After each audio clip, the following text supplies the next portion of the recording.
pop out the chat, which sounds vaguely like pump up the volume or something. Pop out the chat.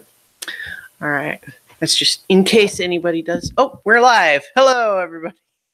Hey, hello. I'm Christiana Ellis. I'm Mike Mateen. And this is Watching 100 Movies, where we're making our way very slowly, but steady through the AFI's top 100 movies. And we've been on this journey for a while, and we have made our way all the way down to number 28 and 27. 28 is All About Eve, and 27 is High Noon, and so we're going to talk about those movies. Makes sense, right? It's all pretty straightforward. That sounds pretty much what we're doing. Yeah. So, without further ado, then, let's jump right in with number 28, All About Eve, the 1950 drama. I had previously seen it, and you had not previously, but now we both have. So, what were your first impressions coming to it completely fresh? I didn't know anything about the plot at all. So I came into this truly completely fresh. Mm. And I think, because I didn't watch them in this order. Okay. I watched High Noon first. And so, we'll get to High Noon, obviously. I enjoyed it. But it was similar to some of the things that we've been finding in a lot of the older movies, is that, especially these ones in the 40s and 50s, they're interesting. They did some important things at the time, but they're fine, and so I think because this was, again, another movie from 1950, black and white, I had low expectations, even though it's on this list. Yeah. And I was pleasantly surprised. Great. Yeah, that's always nice. Really enjoyable, and it's not like a fun movie, but it's an enjoyable journey to go on, and it did some things that I just really didn't expect from a movie in 1950. Wow. Like the fact that when it's kind of revealed that Eve is actually fairly devious and empathic about this, that really catches you off guard if you're not ready for it, because she plays her so innocent, which is perfect, because that's exactly, if you're cold coming into the movie, you kind of fall into her guiles, just like the people in the film do. You can see why she just seems so like a wide-eyed kid who's just really interested in doing this stuff. And then when it turns out there's this whole nefarious motive to it, you're like, whoa. Yeah. I think the movie does a pretty good job at having us be pretty much right in Margot's shoes, right? So like when her friend Birdie is suspicious, we're like, why are you suspicious? But then when it starts to, like she doesn't let it go, and Margot's like, you have some of a point, but well. So in any event, just in case anyone hasn't seen All About Eve, the basic plot synopsis is we have Bette Davis playing Margot Channing, who is a very famous but aging theater star. And everybody knows her. She's a big star in the Broadway circuit. But she is getting older, which means 40 in this. And so there's a little bit of insecurity creeping in from that. And she meets Eve, who is a super fan who just wants to be close to her idol. So we're led to believe, and that's the presented demeanor that she gives. And she just wants to be part of this whole glamorous circle. But over the course of the story, we gradually see that Eve really wants to be her own big star, and her means of getting to that point is essentially tricking people, conning her way into this inner circle where she can use her wiles to land a good part. And the fact that she is actually a good actress means both that she is successful at getting where she wants to be and at staying there.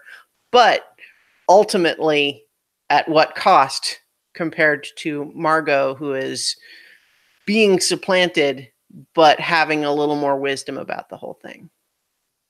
That's the basic kind of plot synopsis.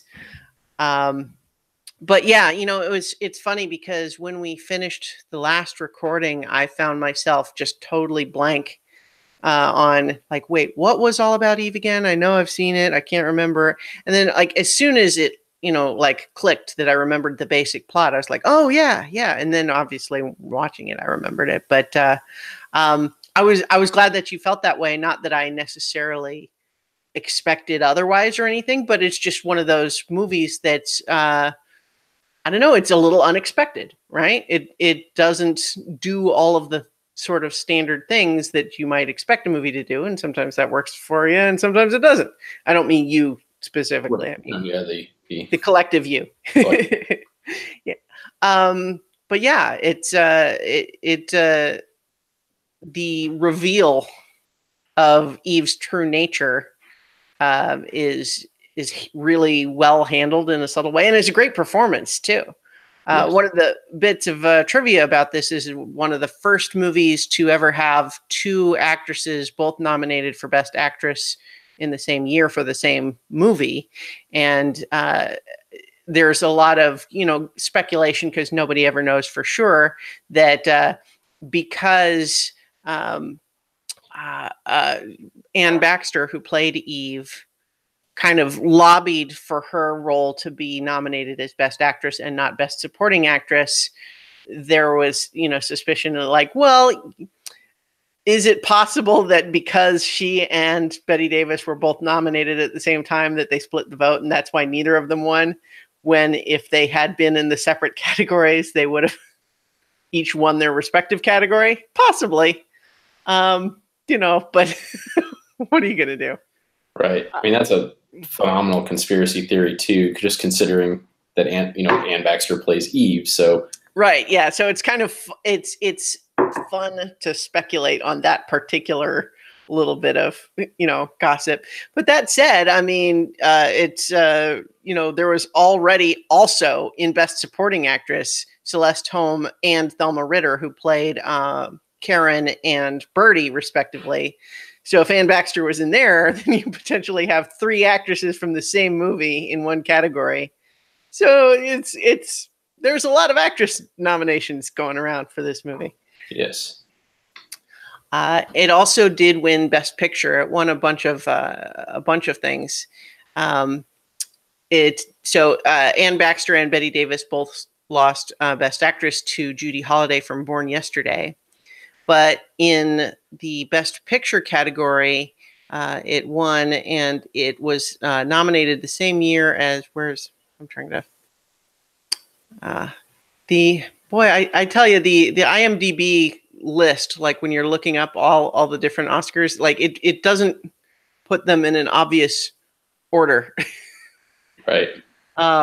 Best Picture. Okay, so oddly enough, Sunset Boulevard was also nominated that year, and so this beat out that movie, even though, at least according to history's list, according to the AFI, Sunset Boulevard is up at number 16.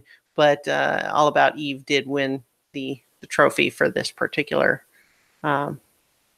year. It also had George Sanders, who played DeWitt, won for Best Supporting Actor.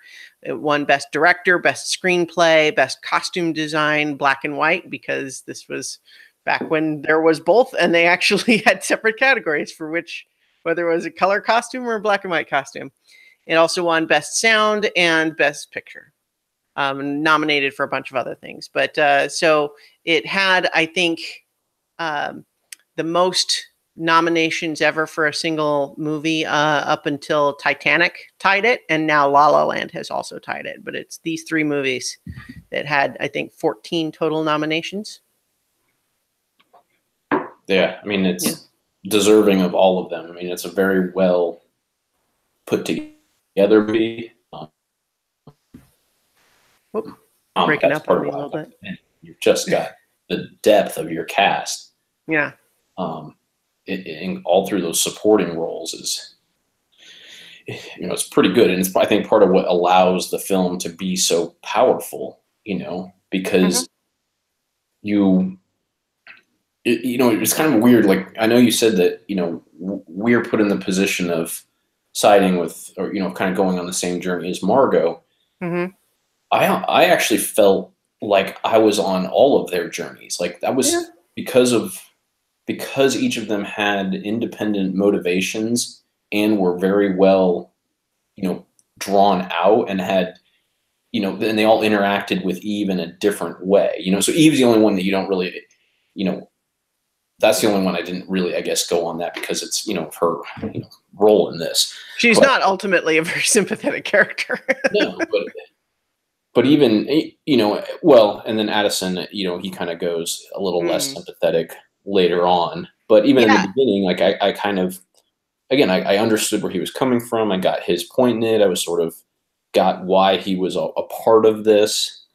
Bill, I understood why he was defending her and happy that, she was, making his wife happy and taking care of all these things around the house and doing all this stuff, and, and the friends, and why she wanted to, help Eve out, even when Margot was saying, like, starting to say, no, I don't want to deal with it, and, it's particularly with setting up that audition, like, you get why she did that, kind of follow along with how all of them are handling it. And that's just a credit to the writing, the way that the whole movie is orchestrated, and then the cast performances. I mean, it's just really, really good. Right. I mean, and it produces such a satisfying sort of morality play overall at the end, right? Because you have Eve, who essentially comes in like a wrecking ball, swinging right through everything that these other characters had all set up, and ends up where she wanted to go, but has nothing when she gets there. It's all hollow. Whereas everyone who kind of got knocked out of the way in the process kind of said, boy, I kind of got to get this in perspective a little bit, of recognizing what's really important and what's not, and being happier at the end. Yep. And so it's kind of, it's also, it's maybe worth thinking about a little bit, the idea that, obviously it's not a new idea anymore and wasn't then, to talk about how kind of unfair it is that the idea that women at 40 start being thought of as too old for being an actress. I mean, I think that's maybe improved some, but just the idea that even in the movie that she's complaining, even this playwright who writes everything for her, like, he writes play after play with the lead role in mind for her, but she keeps kind of pointing out to him that he keeps writing 20-year-olds that she's supposed to play, and she's starting to feel like, I mean, I'm flattered, but at a certain point, it starts to feel like you're not really writing them for me. You're writing them for the person who's going to come after me. Right. Yeah. And it's, so we have, Margot's insecurity, but that is hidden so much under that sort of diva bluster that she has as Margot Channing. It's a lot of fun there. We have Brian Weber in the chat, who says the term I've heard used is too old to play a love interest, too young to play a grandmother. Yeah. And so the idea that the anxiety of being replaced with the younger model, is kind of central to, what Margot's fear is, right? And she kind of has a bravado about everything, and wanting to hold on to what she's got, but she has that fear. And it's like in the scene where they're stuck in the car, and she kind of makes herself a little bit more vulnerable to her friend Karen, and talking about Bill and, her love interest, Bill, and saying, I worry that he's in love with Margot Channing, as in the big theater star. And if I stop being able to be the big theater star, will he still be interested in Margot Channing, the woman? And, you know, that's her concern. But, you know, that's why part of it's so satisfying at the end when it kind of is kind of revealed. It's like, well, she can maybe start to let go of that, not because she has to, because she's getting older, but because she is able to stop using that as a crutch to be the only thing that she believes anyone could like her for. Does that make sense? I feel like I rambled a little bit there. Yeah, it makes sense. Yeah. You know, it's interesting. You mentioned, so let's just tick off briefly the sort of the main characters in case anyone who hasn't just rewatched it knows who we're talking about. So we have Margot Channing, played by Bette Davis, big theater star we've mentioned. We have her friend Bertie. We have her love interest Bill, who's also the director that she works with the most. We have her friend Karen, who is married to, I want to say Jake. Is that right? Am I misremembering? I can pull it. Keep going. Okay, I believe it was Jake or something similar. No, Lloyd Richards. Lloyd. That's who it was. Yeah. So her friend Karen and Karen's husband Lloyd, who is the playwright who keeps writing all these plays for her, and so that's kind of like her inner circle. And then there's Addison DeWitt, who we've previously mentioned, who is the theater critic. And then we have, you know, a handful of others like Max Fabian, the producer, and then of course Eve herself. And Marilyn Monroe. Yeah, which is kind of amazing because Marilyn Monroe is a bit part in this movie. I mean, she's in, I think, 2 total scenes with a total of maybe 8 or 9 lines, but at the same time, like, you notice her, not just because it's Marilyn Monroe, but like she stands out even in a bit part. I mean, for one, her lighting and coloring and costume is different than everybody else in the scene with her. So there's that, but you know, she also just like, she has a star quality to her. Well, yeah, and I mean, and she's also, you know, she's designed to be noticed in this because the point of her character, which is why she doesn't have a ton of lines, is, I mean, really to be like an accoutrement for Addison, you know, just this flashy young girl that he brings around with him. Yeah, like, aren't I cool? Look who I brought to this party.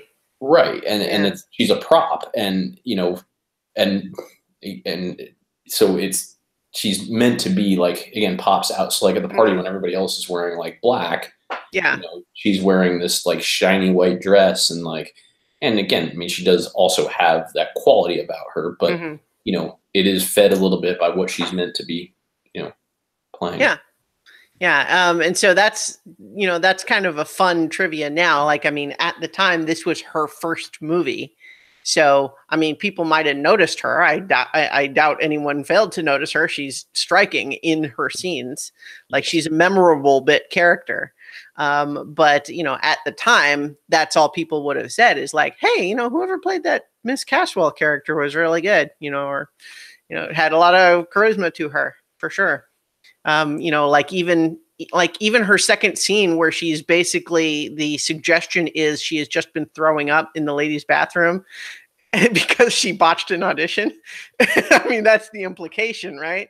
And so like she's coming out basically anxious and somewhat, you know, partially humiliated because she feels like she's just made a fool of herself in an audition. And yet even still, we kind of like her, even though she's the one that's like, well, you know, she was always like, she was never a rival character, right? Like, she was always like the one that's just getting used as a pawn by all these other people.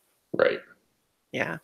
But in any event, yeah. So that's just another interesting bit of trivia that she's in this. This was her first big movie.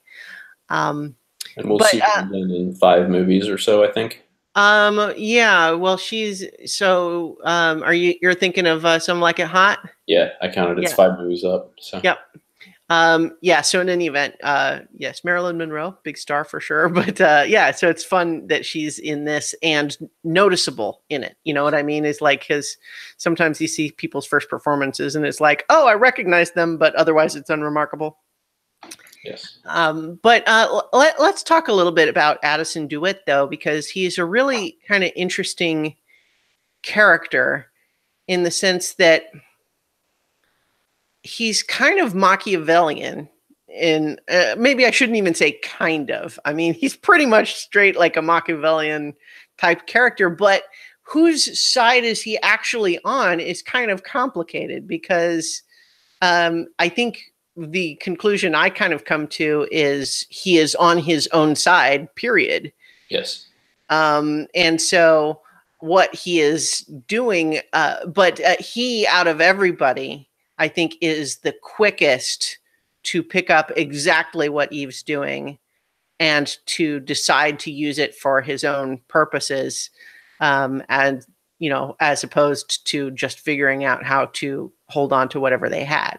You know, he's the one that, you know, convinces her that he's the one she can confide in because he's the one who really gets what she's doing, but then prints an interview where he just says verbatim all the bad stuff she said, which was not a good thing for Eve at all. And then later there's this just devastating scene towards the end where she's been exposed to all of the other people in the cast at this point. Like everyone is on to her now.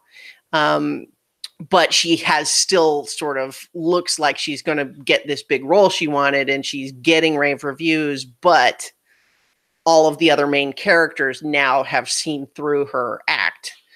And she's still playing at like this idea of, oh, I'm going to get Lloyd to leave his wife for me, which we already know to be well, so here, this is a nuance because I think it's a little bit. This is an example of how sometimes, because the movies are, you know, made when they are, you can't necessarily be obvious about some of these things. But we see that she gets Lloyd to come over to her apartment in the middle of the night with a trick. Right? She gets her neighbor to call the house and say, she's in a panic. Can you come and calm her down? And then what we see later is her telling DeWitt, Lloyd's going to leave his wife for me. But we really never see Lloyd give any suggestion that that's what's happening. Right? And so I think that that's what we're meant to conclude too, is that it's really all a trick. And that's in fact what makes Addison really lay into her in that scene, which is, wait, what? you think that you've made a grave error if you think you can play on me the same kind of tricks that you're playing on everybody else. right. So let me explain some things to you. And it's a mean diatribe where he just essentially forces her by the end of this scene, as she's laying sobbing on her bed, to admit that she belongs to him, which is like he's not a nice guy at all. But it feels in the moment, satisfying is not the right word, but it's more a matter of recognizing she's getting her comeuppance because she did things the wrong way and so doesn't have any actual support network around her. Right. You know, she has bullied her way through and alienated everyone who could have ever actually helped her, and now she's left with nothing but him. I don't know. Well, was that your take on the scene? How did you feel about that? Yeah, absolutely. And that's why I said, when I was kind of talking about how, I could kind of identify in part with every one of the characters, like up until that point, like you could identify with him because, yeah, I mean, not to say that I'm just out for myself, but like you can see how he's that guy who's come in and he sort of has seen the scenario from a little bit more of a bird's eye view, and he's kind of figured out what's happening. you realize you don't realize the depth of what he found, but I forget what there is some throwaway line. Well, it's not throwaway because it is memorable and it matches later when he says something about how he's going to go and like basically look her up. You know, he mentions something about how he's going to look into her like figure her out a little bit, right? Yeah, which I don't obviously remember the specific line, but yeah, when he knows what all of that about her, you know, he clearly did. But you know, you're kind of going through this knowing that he knows more than everybody else, and that he's using her and using them and using. He's like, you know, these people are all just so effed up. I'm just going to take advantage of all of these scenarios to just do what I want. And so kind of, while you don't like it, you kind of get where he's going. And then that scene, because of how powerful and like how nasty he was, that's where I was like, nah, this part I don't. Yeah. Like, this is too much. Like the whole like I own you, you know, that you belong to me. Like that was, and again, maybe at the time that meant something different. Yeah, well, certainly, yeah. I mean, he's not like, I don't think there's at any point we're supposed to feel like this is a good thing. It's more a matter like what I felt about it is it's satisfying, not in the sense of feeling like she deserves that exactly, as much as it feels like karma, right? Right. For all the things that she's done to have led her there, whereas the nice characters are getting a happier ending. So for her to have got what she thought she wanted and find it all hollow and kind of trapped by this mean guy, versus Margot and Bill and Lloyd and Karen and all of them having actual friendships that are going to last beyond the ephemeral glory of any one given play or award, and, you know, real relationships there. Yep. You know, and then it's capped off with the final scene where she's starting to get played by, you know, somebody doing the exact same thing to her. Yeah. You know, that one leaves a little bit more. I don't know. You can smile a little bit more about that one happening. Yeah. Not as abusive, you know. You know, Addison's deliverance of the comeuppance, like, it just feels mentally abusive, even to a character that we, you know, aren't sympathetic to, but it does get a little nasty. So yeah, it's what's weird about his role, not weird, but I guess unusual. It's an unusual type of character in he is kind of like, he's a bit of an anti-hero in the sense that ultimately the stuff he does is good for the good characters and bad for the bad characters. But the stuff he's doing is not good. And it's like, he's not a good person. right. It's this weird sort of example of the amoral character ends up siding with the character, you know, like the character who poisons everything he touches sides with the character who deserves to be poisoned. Right.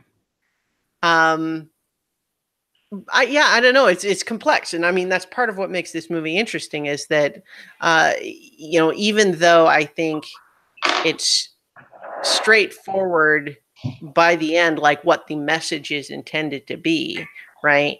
At the same time, like, Margot is not this helpless victim character who just gets taken advantage of, her good nature and everything. I mean, she's a real woman with real personality flaws and real insecurities, and, you know, she doesn't always make things easy for herself, you know. So it's not like this is just an example of a good person being taken advantage of by a bad person when Eve comes and tries to usurp everything.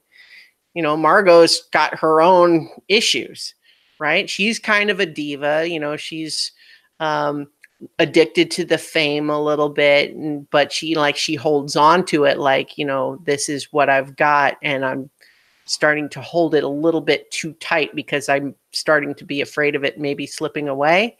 And that applies to the relationships in her life too, right?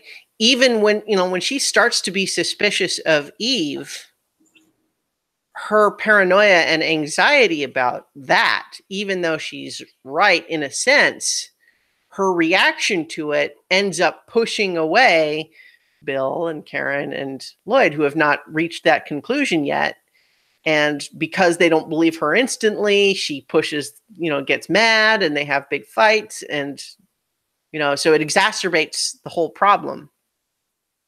And that's part of Eve's whole master plan, right? Is to kind of try to get Margot to self-destruct so that she can just slip in. Right, because what she eventually needs is for Margot to be in a position where, she is, as the understudy, gets to step in and save the day and deliver a performance that everybody wants. Mm-hmm. Mm-hmm. And ultimately it works, even though the only way she can actually get Margot to miss a performance is essentially to bribe her or trick her friend into making it happen.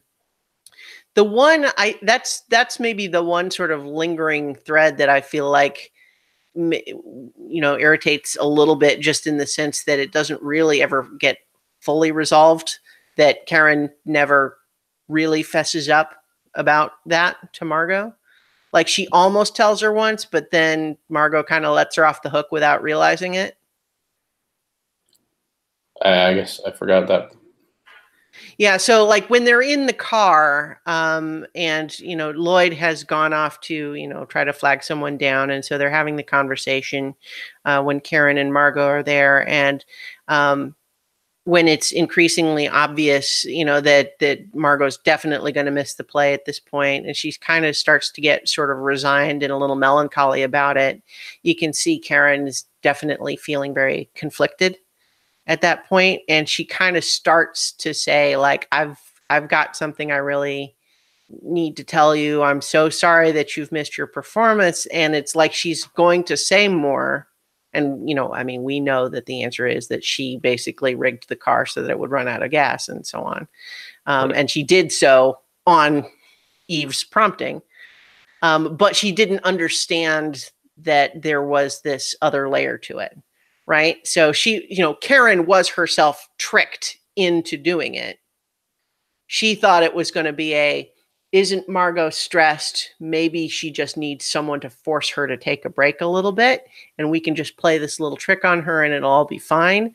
Whereas we only hear later that it's like, Eve knew it was going to happen, so she just so happens to arrange to have all the theater critics in New York happen to attend that one performance where she's going to be able to play the role. But Margot, in hearing Karen start to apologize, and Margot's thinking she's apologizing because I was with her and we're in the car and it ran out of gas. And she basically just says, nope, it's just, it's just luck or fate or something. I don't remember the exact line, but she basically kind of doesn't realize it was an on purpose thing, but forgives her for like the accident. But it's never actually revealed. And see, that's part of the blackmail attempt later at the nightclub, is that Eve basically is telling Karen, if you don't talk them into making sure that I get this role, I'm going to tell everybody, including Margot, what you did to her. And Karen doesn't want that to happen because obviously it looks bad for everyone if that comes out.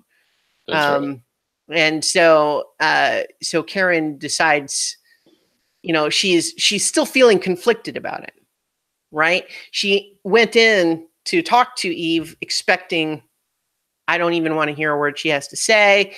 Is she going to try to apologize or something, but whatever.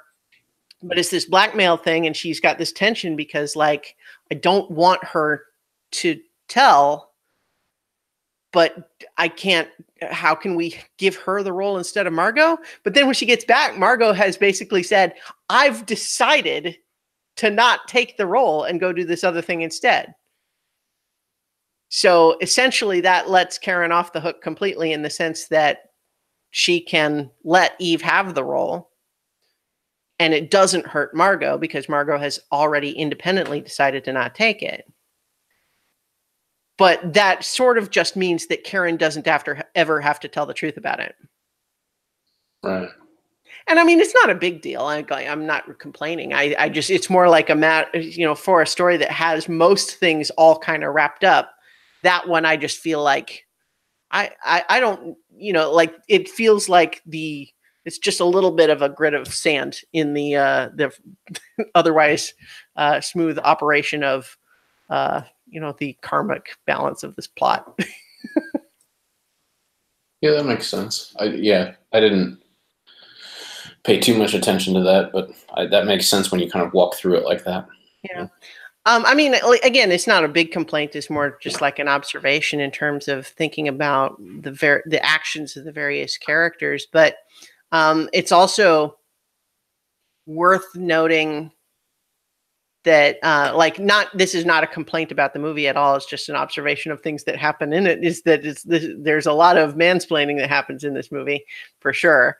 Which is that the female characters progressively, in turn, all figuring out what Eve's got going on and trying to explain it to the men, and the men really not believing anything about it until they each witness it firsthand. So it's kind of like Bill doesn't believe any of this could possibly be true until Eve actually comes on to him in the dressing room. Right. And that's her first real major miscalculation, where she assumes that she can not only take Margot's role, but also take her man, and they're already fighting anyway.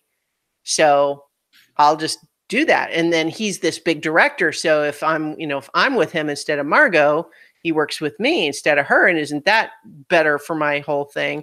But he basically, as soon as she pulls that, he's just like immediately tick, tick, tick. Oh, everything Margot said about you is true. You're an awful person. Never mind. I'm going to leave now because you're awful. Yeah. But it really took him having to sort of see that firsthand, because he and Margot had a big fight about it. Now, it's also, in fairness to him, Margot didn't really go about things in a smooth, easy to deal with way. She got very sort of jealous and possessive and acted paranoid. And we got that dinner party with the classic line, fasten your seatbelts. It's going to be a bumpy night.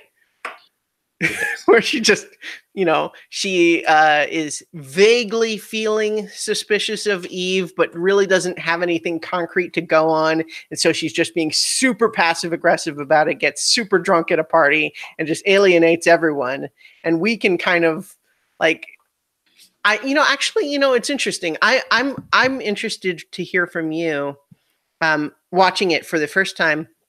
Where was it specifically that you realized what was going on with Eve, like the truth of it?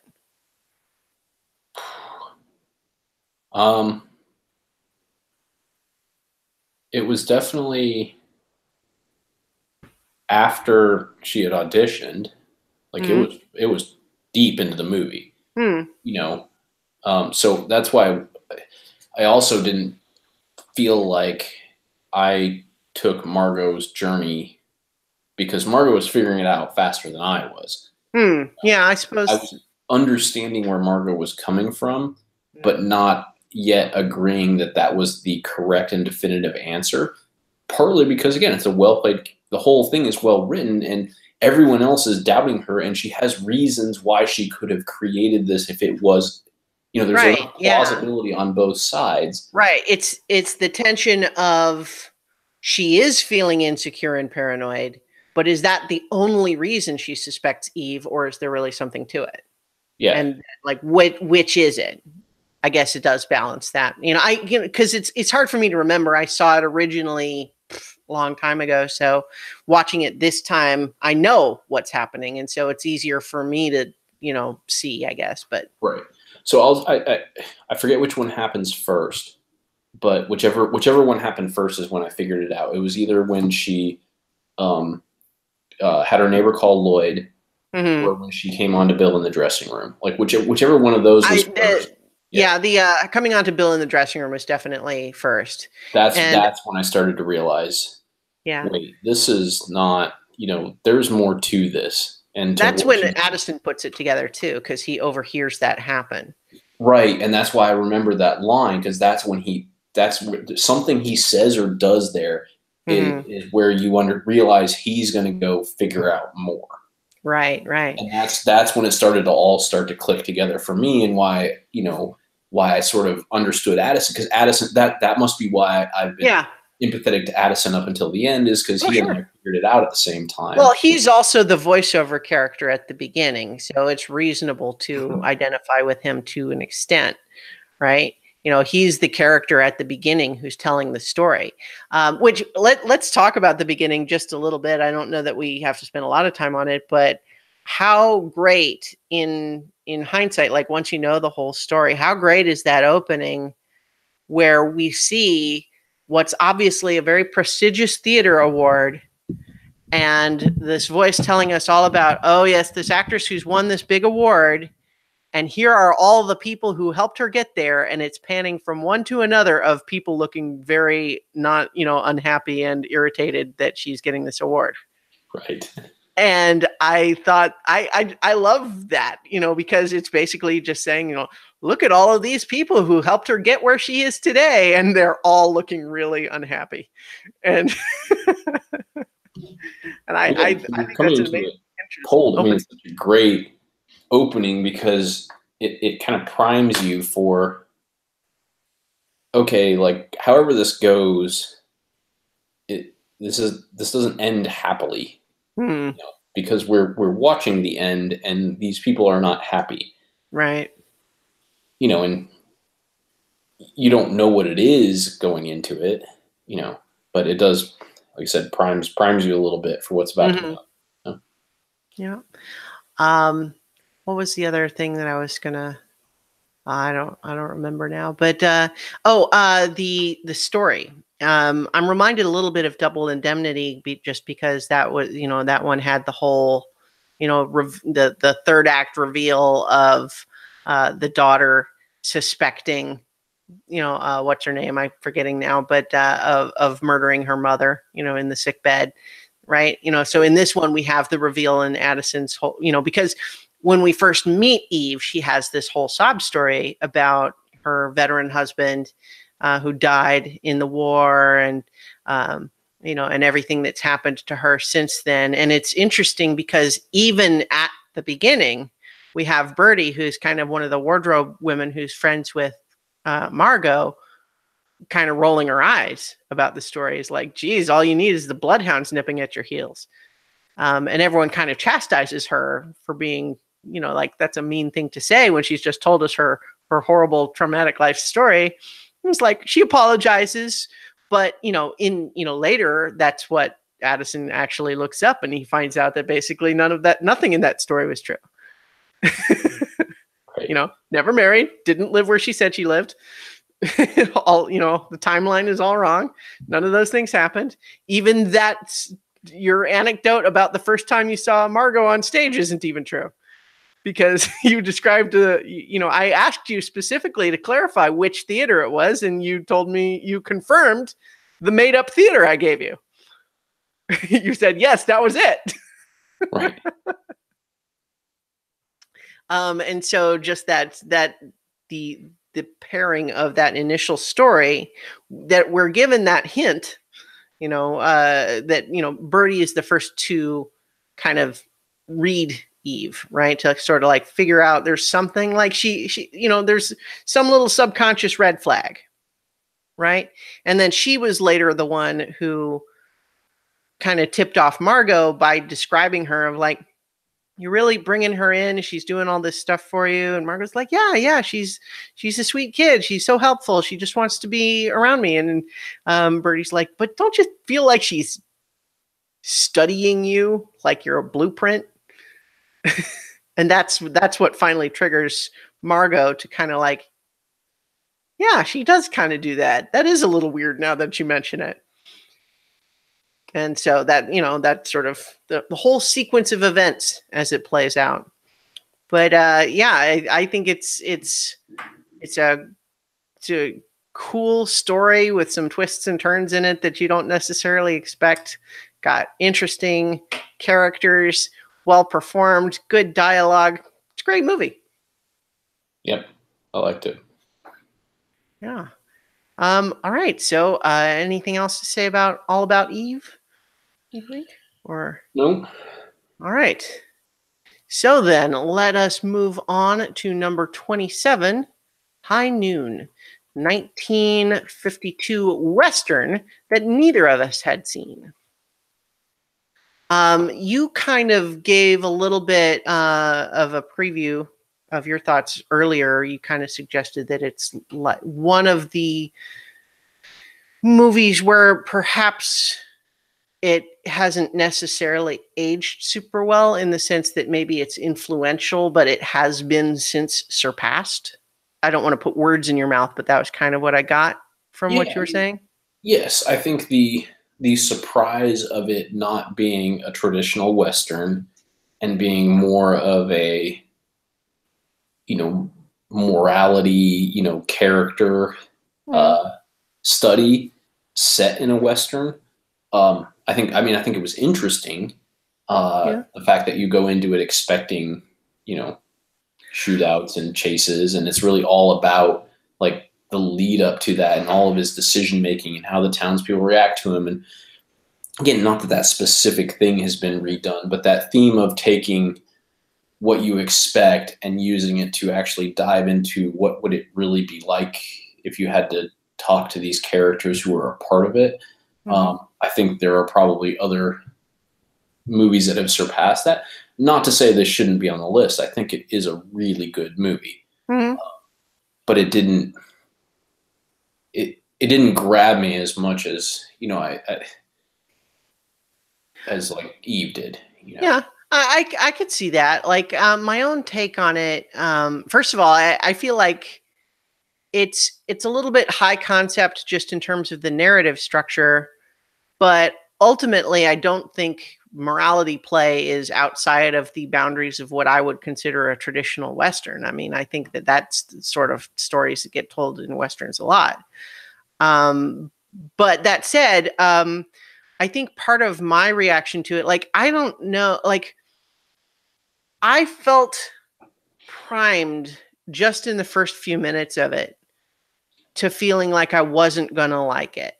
And the two things that I can really put my finger on, one is the song is just crazy on the nose, and it drove me bonkers that it's lyrics describing just the exact plot of the movie. And like, there's no metaphor or anything. It is just exactly the story of the movie. And I didn't that catch kind of that. was like, really? That I don't like that. So, and I'll have more to say about the song later, but that started me off.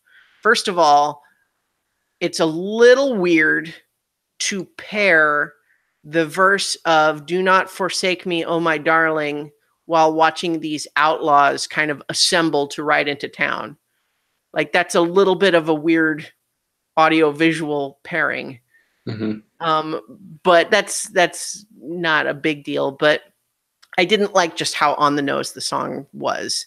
But then also, we see Gary Cooper getting married to oh Grace Kelly. Grace Kelly. Yes, I knew who I was. I just couldn't make it come out of my mouth. But yeah, and he's got to be like, what, 25 years older than her. At And I least. mean, yeah, and I guess that's, like, even if we want to talk about like actual real history or whatever, I don't know. Maybe it was just because I had just recently watched All About Eve or whatever. And so I was primed to be thinking about those sorts of things. But I'm just going like, they're okay. All right. They're getting married, and that's the true love story in this movie. Okay. Yeah. All right. And so I think with those two things at the beginning, like up to the point where they're actually riding out of town, I was feeling in my head like, I don't like this. I'm unhappy already.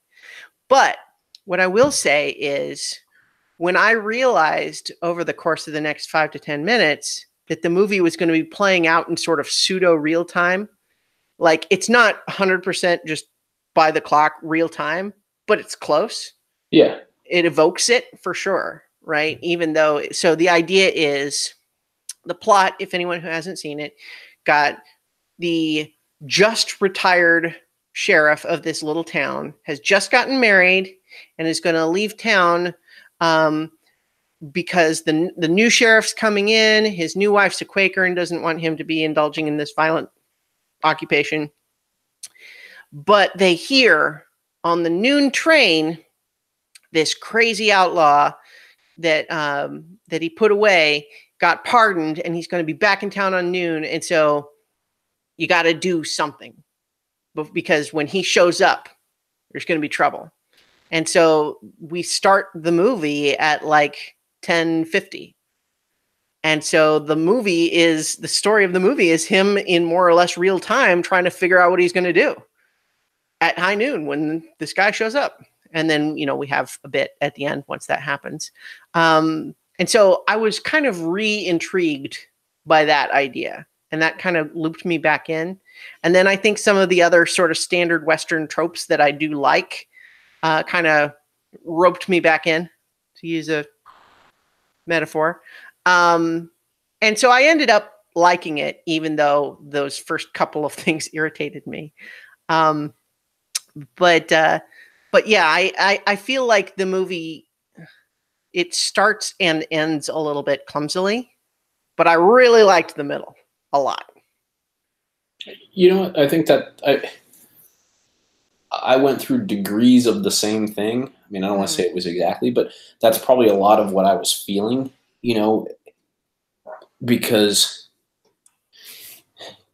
you know, one of my issues with some of these other movies like Double Indemnity and like, you know, and even like The Maltese Falcon a little bit, like just going back and rewatching it, as good as it is, like they start a little bit slow. They don't really hook you in. Not that it has to be like all James Bond, like, you know, let's have a whole mini climax right at the beginning of the movie.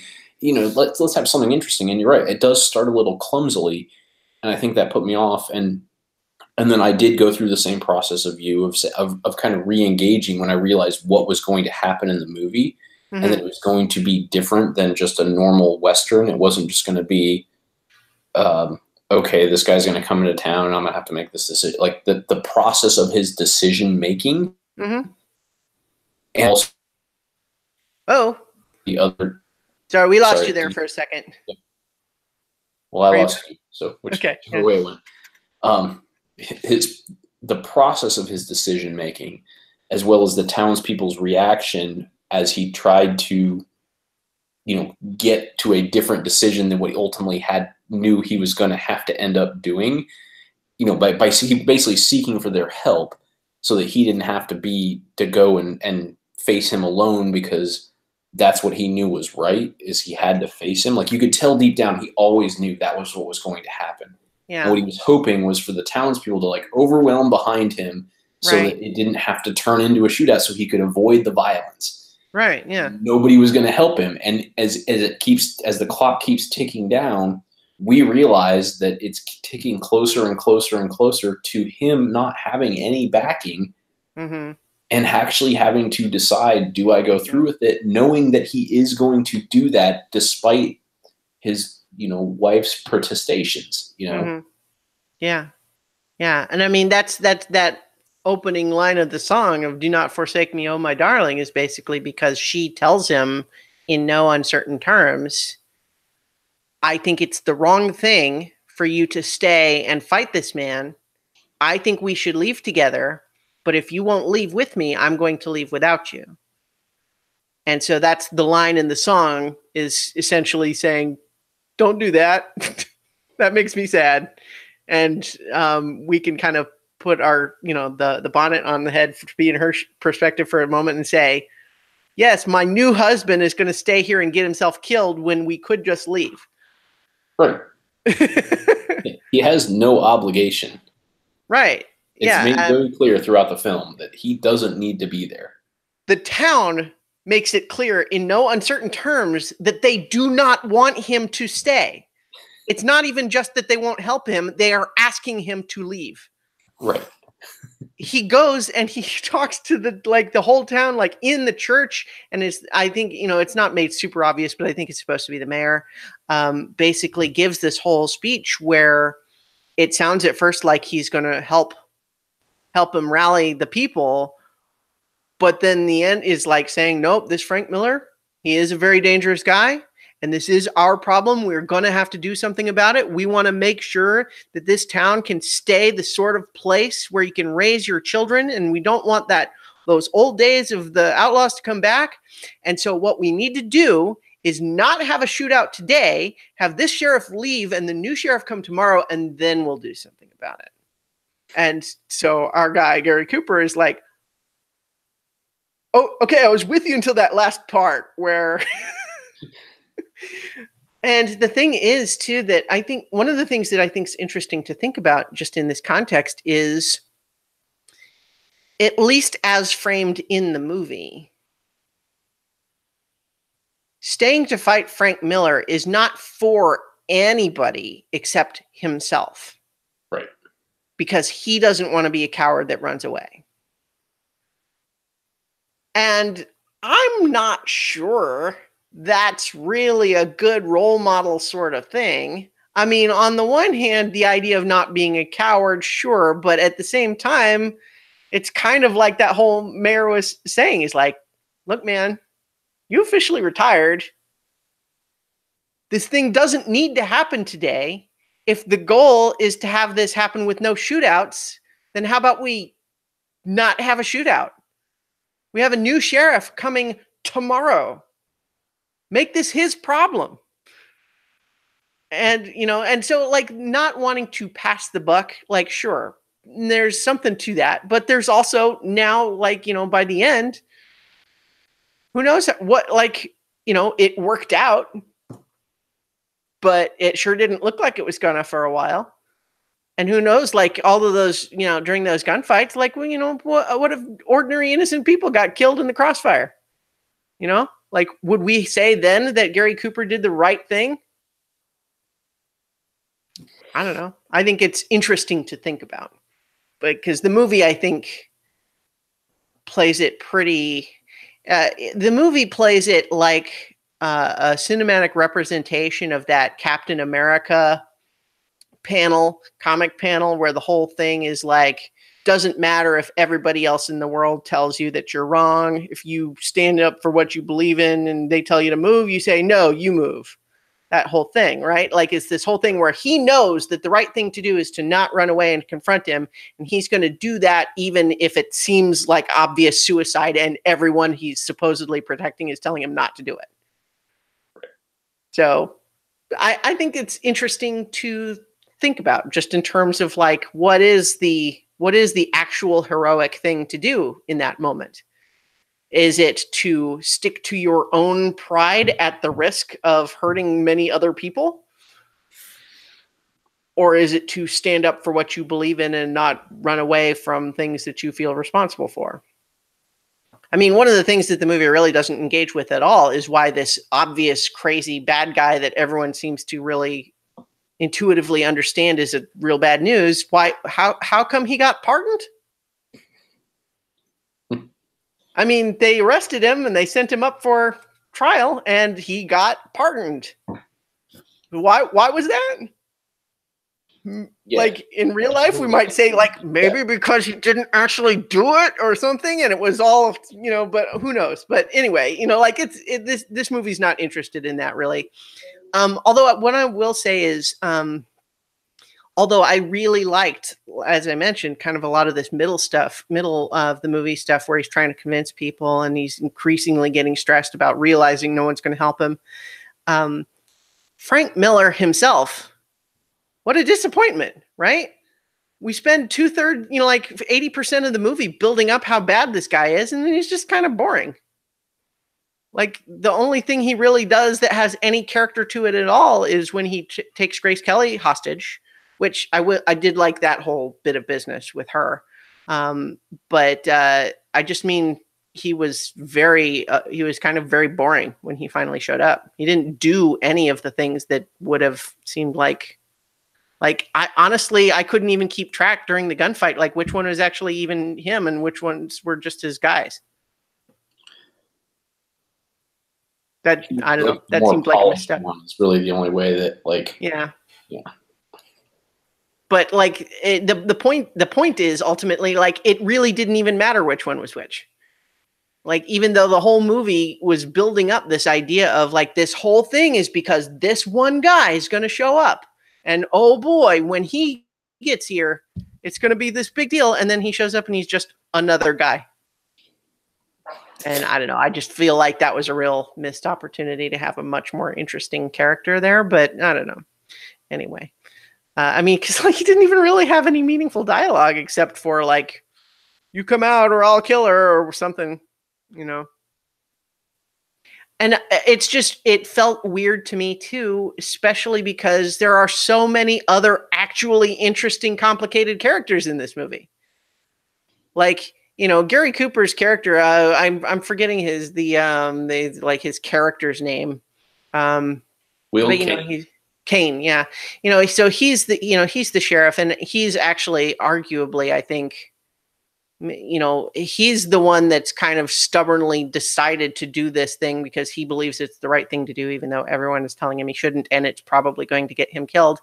But yeah, like, okay. I mean, I think there's something to that, right? You know, but then we have Grace Kelly playing, you know, I don't think it's her best performance ever, but, you know, at the same time, the idea that her character is a Quaker and opposed to violence, and there's that duality of, is she leaving because she doesn't want to see her new husband get killed, or because of it's really about the violence thing?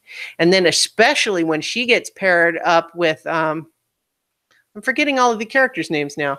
The former lover, Miss Earl. Yeah.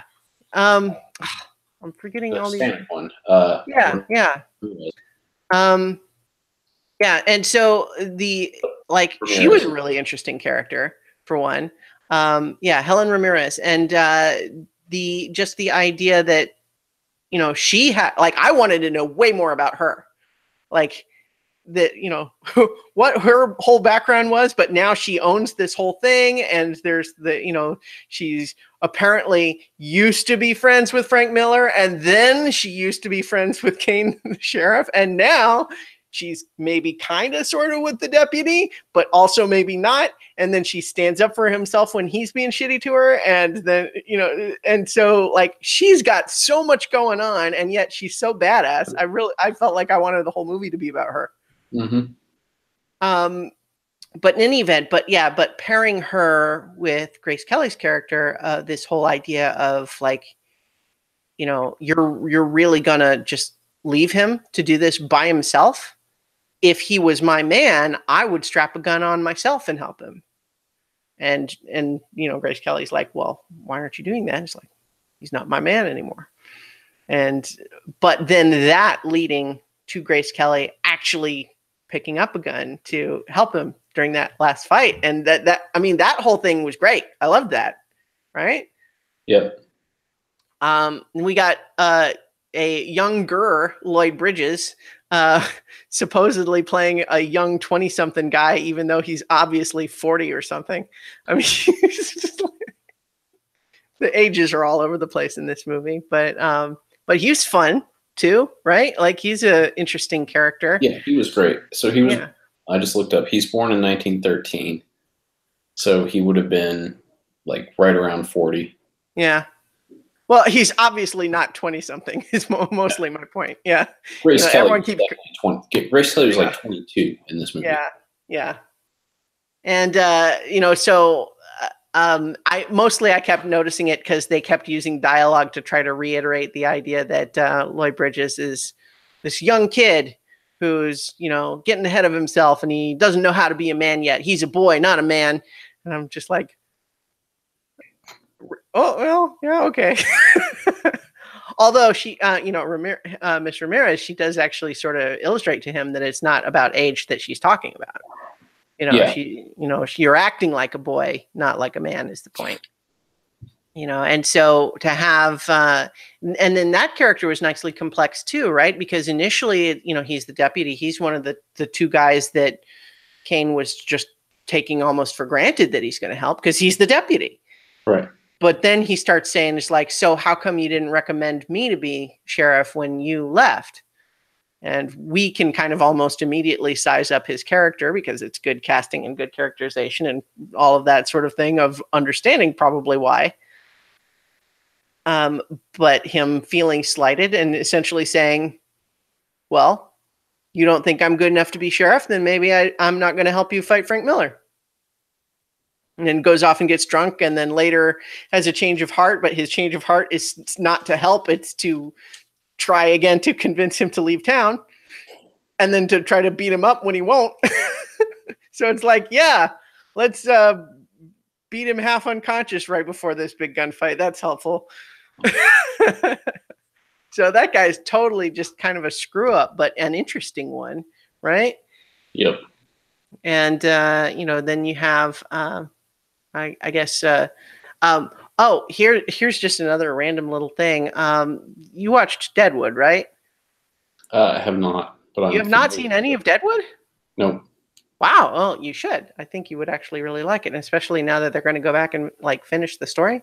But so you're not going to have any context for me to say that this town is super Deadwood. And I don't mean that in terms of like tone or content or anything. I just mean literally like the hotel looks just like the one in Deadwood, like the interior design and the structure and the idea that there's the single woman business owner who lives in the upstairs hotel room and people go and visit in her little sitting room there. And then they're at the front desk downstairs. There's the kind of Weasley looking guy who doesn't like the law enforcement guy. And then there's the tavern across the street with the bartender with a mustache. And that's the sort of trouble area. Like all of these things are like exactly the same as Deadwood. It's like they used the same cookie cutter to make the two. I mean, and I'm not saying homage to it. What? Well, I that's my point is that I think it totally is, and I just never had realized that because it seems like it seemed really similar. But that's not really important or anything, but I couldn't help but notice that. What else? I don't know. I wanted to come back to the song. Because reading through the little trivia bits, I noticed some things. So I complained about the song and didn't like it at the beginning just because the lyrics are sort of so on the nose, and I didn't like that. But apparently, there's a few interesting things about it. One is that this was apparently one of the very first movies where they specifically and explicitly intended to try to have a charting single song to go along with the movie, like a cross-marketing thing. So the fact that the song is sort of really unambiguously tied to the movie is absolutely intentional and for that purpose. And so it's interesting to hear that this was one of the first times they tried that. And so the fact that it's a little clumsy. But like as the movie goes on, that song becomes like a motif. It's not the only music in the movie, but it's played many times at various points, and in particular, this sort of odd drum beat that it's got. And I will say that almost every time the lyrics were audible on the soundtrack, I rolled my eyes again. But that drum beat, even though it was a little bit like The Third Man, which had that strange music to it that felt feels sort of out of place for most of the movie. But then by the time you're getting to the end, it just sort of has worked its way into your brain and it's all part of the same thing. And the drum beat for this kind of worked like that for me. Like late in the movie, like when it's starting to get really tense and we have like that one really long shot of him just all by himself on that central strip. And we're hearing this do, do, do, do, do, do, do, do, do, do, drum beat. I have to confess, it started to work for me at that point. I still didn't like the lyrics, but anyway. But But part of, if you look at the IMDb trivia, apparently the original version of the movie, like prior to official release, had it a lot more even than it already is. And that was one of the changes they made after at the test screenings, was to cut back on the use of the song during the movie, because people were laughing at the lyrics in scenes that were supposed to be serious. It's funny. I didn't know that. Yeah, well, I didn't until and I'm just taking IMDb trivia's word for it. But so just to kind of wrap up for awards, Gary Cooper did win Best Lead Actor for this movie. And the movie also won Best Film Editing and Best Music Original Song for High Noon, Do Not Forsake Me, Oh My Darling. It's like, yeah, all right, sure. I mean, like, the song is not even that. It's not like the song is bad. It's just like, in the movie, it's just like, I cannot rest until I shoot Frank Miller dead. And I'm like, let us watch the movie. Anyway, and it won Best Music Score, because it did actually have sort of a more standard score in the other parts. Yeah, it did have a good score. Yeah. The rest of the music I had was fine. I had no objection to it all. It was nominated for Best Picture, but didn't win. I'm just looking up to see what did win that year. And they don't have it in an obvious order. Okay. The Greatest Show on Earth won that year. Which I don't know. I haven't seen that movie. I don't really have any strong feelings about it, but none of the others leap out at me either. Yeah, it just really never would have won. I mean, that's probably the last piece that we haven't talked about, is that, Oh, the blacklisting the stuff. fact that it's written almost as like the screenwriter's own personal. Yeah. I can't believe I almost forgot to mention that. I'm glad you pointed that out, because I was totally forgetting all about that whole angle. Because there is the whole metaphorical aspect of the story about wanting to do the right thing, even though you're not getting supported by any of the people you thought would have your back. Yeah. As a parallel to blacklisting.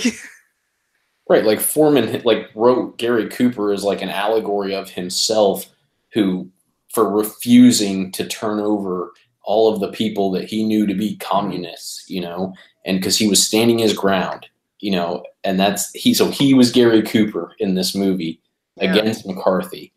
And in that context, I can defend sort of the actions a little bit more. It seems like a more straight, the idea of, I was criticizing the perhaps subtly toxic masculinity, machismo of it's the right thing to do just so that he's not a coward in his own mind.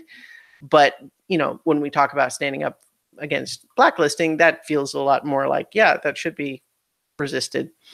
Yeah. And I it was a weird way for me to have to interject it in, because, you had such great points on just looking at the movie as we should do. But, eventually we do have to bring that part of it in. I'm so glad you did, because I had every intention of discussing that, and I just literally, I talked about other things and it slid past.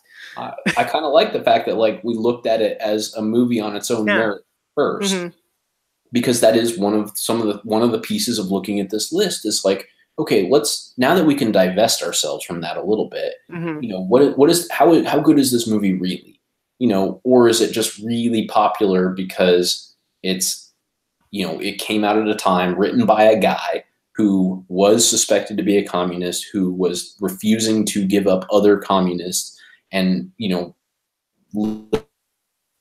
his own, the fact that, the last sentence we broke up a bit. So this, the screenwriter is basically writing his own allegory there. And so then you start to look at other parts of that and you say, okay, well, is the fact that the 50-year-old guy marrying the 22-year-old girl, okay, is that just because he wanted to have Grace Kelly in it, or is there like, I mean, is this allegory going a little further than just me standing up to Blacklist? Like you start to that starts to influence the film a little bit. Which is why I'm glad that, like I said, I specifically left it out until you wanted to bring it up, and I thought that it would,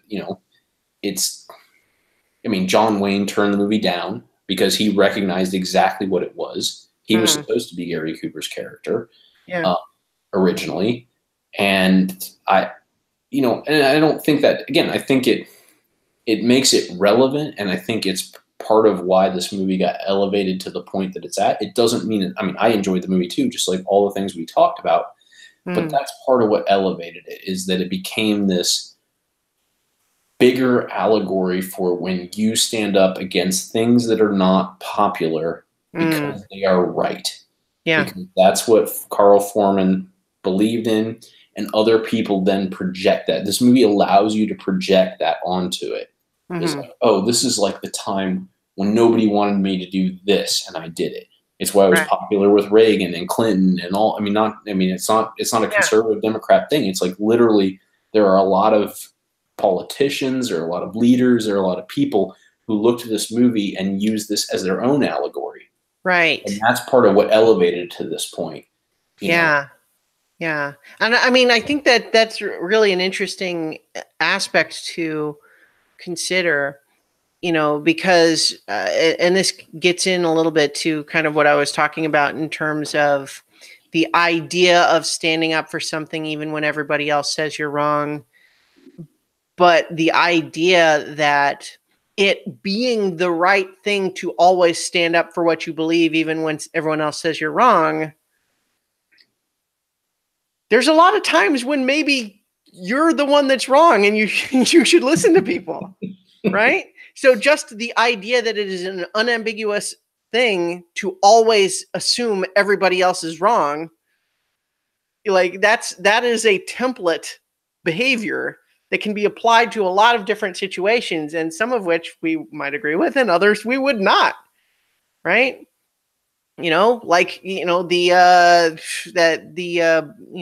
The baker whose case went all the way to the Supreme Court because he didn't want to make a cake for a gay wedding. Like, he probably thinks of himself like Gary Cooper. Everybody's telling him he's doing the wrong thing, but he's going to stand up for what he believes in. And it's like, really? Okay. But, so it's complex. And that's why I've always had mixed feelings about that particular Captain America comic panel too, which they kind of adapted in one of the Marvel movies too. But just this idea of him saying, I know what I believe. I know that what I'm doing is right. And it doesn't matter if everyone else in the world tells me I'm wrong and tells me I need to move. I'm going to turn and stand where I am, say, no, you move. And it's like, that's inspiring if you agree with him about what's right. But the problem is, anyone who believes anything can adopt that attitude and not be willing to consider that maybe they are mistaken, or even that being completely inflexible might not actually be the best way to get the outcome that you're looking for. But, I think in the context of blacklisting, it was, that's one where I'm sure it was harder at the time to, really draw it as clearly a black and white thing, in the sense that there was more of a real concern about, like, well, what is the actual threat of communism? Like, is it actually a danger? There's potentially more worry about that, right? Whereas from the lens of history, we can look back and say, well, really, what they were talking about was mostly made up.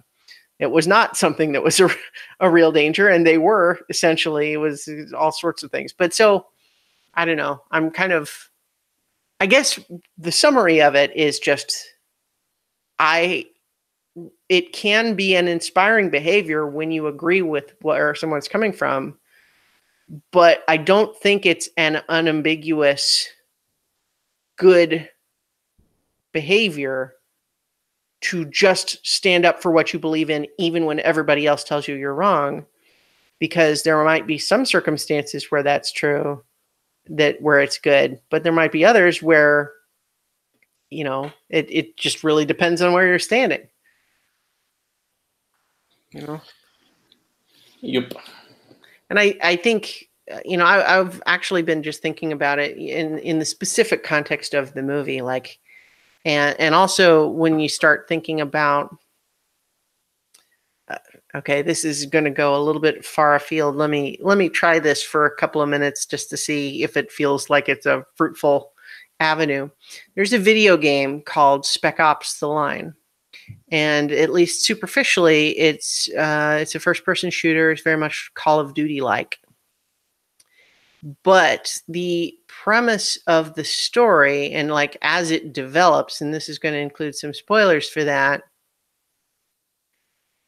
it really critically analyzes the ethics of trying to be the hero to save the day.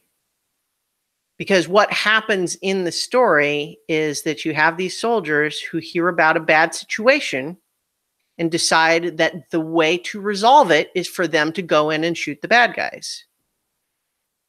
But once they get in there, they start realizing, wait a minute, the people who are shooting back at us are American soldiers.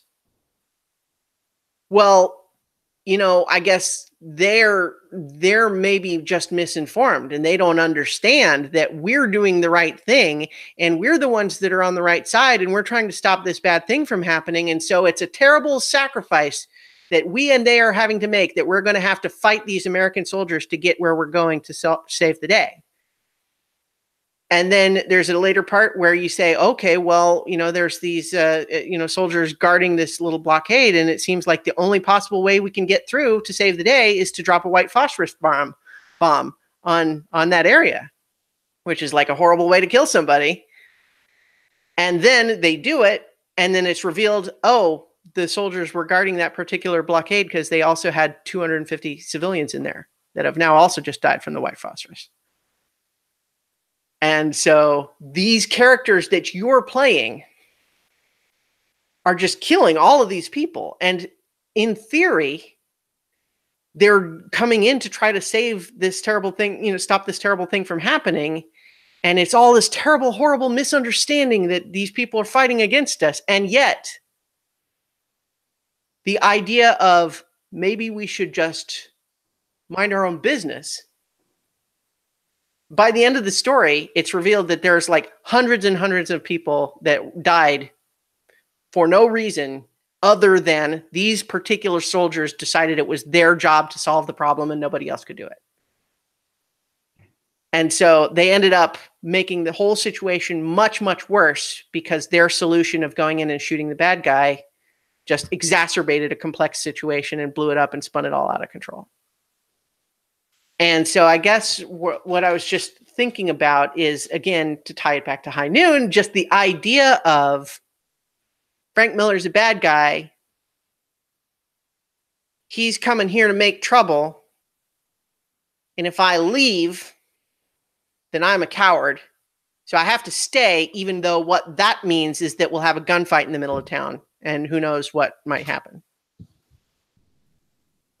So, like, is it, you know, being afraid of being a coward? You know, maybe the moral thing to do would be to not risk having this violent outcome just for the sake of his own pride. But I don't know. It's complicated, but I liked that the movie made me think of all these things. Yeah, but, you know, and then having it, but, you know, on the other hand, if you're using it, the metaphor for blacklisting, it's like, that does feel like something that should be, you know, people are saying, don't make trouble, you know, just leave and just, it'll be fine. You know, just let them do what they're going to do, but, you know, stand up for yourself. I don't know. Anyway, I'm really rambling at this point. I totally know I am. You say something for a while. I was just letting you go. All right. Yeah. No, I think we covered that pretty well. Okay.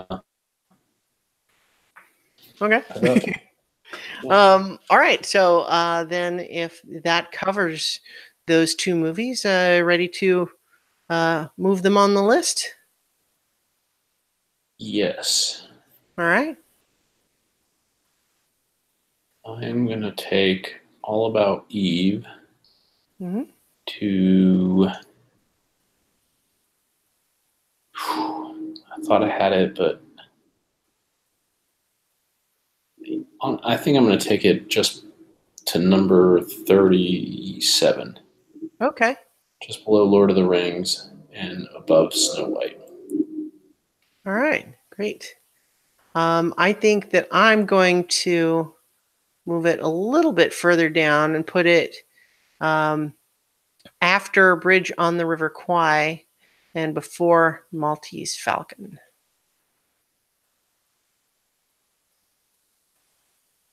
Um, how about High Noon? So I'm going to take this down to.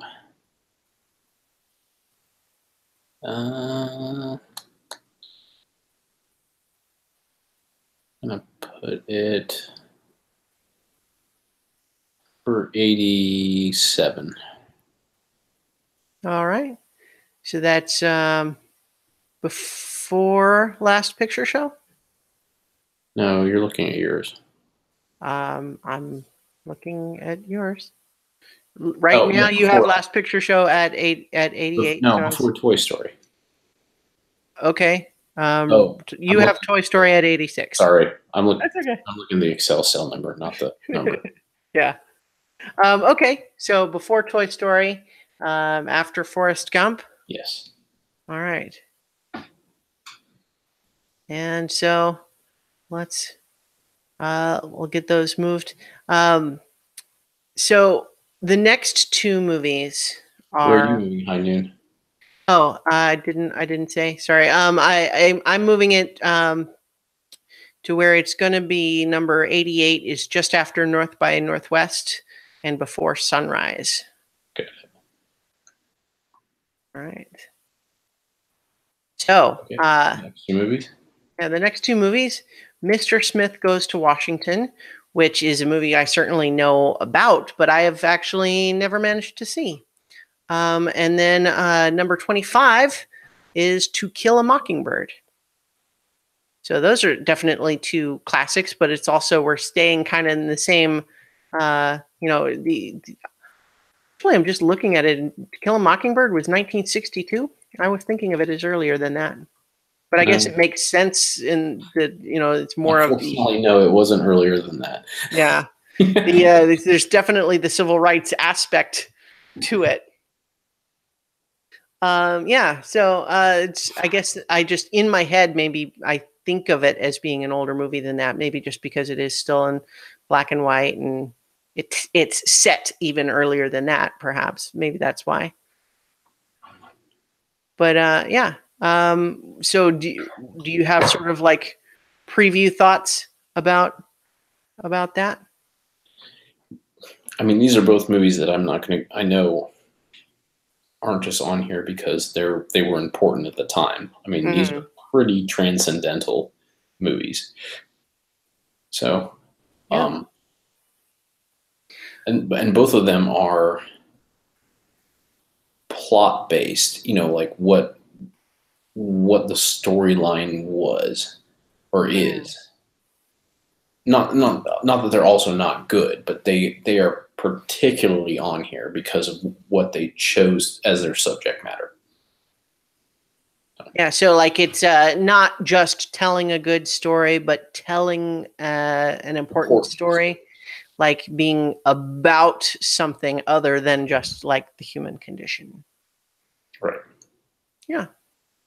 And that will so like Mr. Smith Goes to Washington is another one where I haven't seen it, but just a little bit like what we were I was rambling about at length with High Noon is the idea of how government ought to work and what you need to do in order to defend the things that you believe in, even if other people disagree with you, is sort of like ideology and tactics that could equally be applied to either side of any particular debate. Yes. But I'm sure we can talk more about that when we talk about Mr. Smith Goes to Washington, and we'll see when that is. Yep. Yeah. So just before we leave, we did have Brian Weber in the chat made a joke during high noon about saying Kane wanted to stay and fight Frank Miller to try and stop him from writing All-Star Batman and Robin, which is just a comic book reference if anyone's not picking up on that. Frank Miller, a somewhat notorious comic book creator. Anyway, let's go ahead and leave it there, and we'll be back sometime, hopefully soon. We'll see, to talk more about watching 100 movies. So watch good movies, everyone. Yep.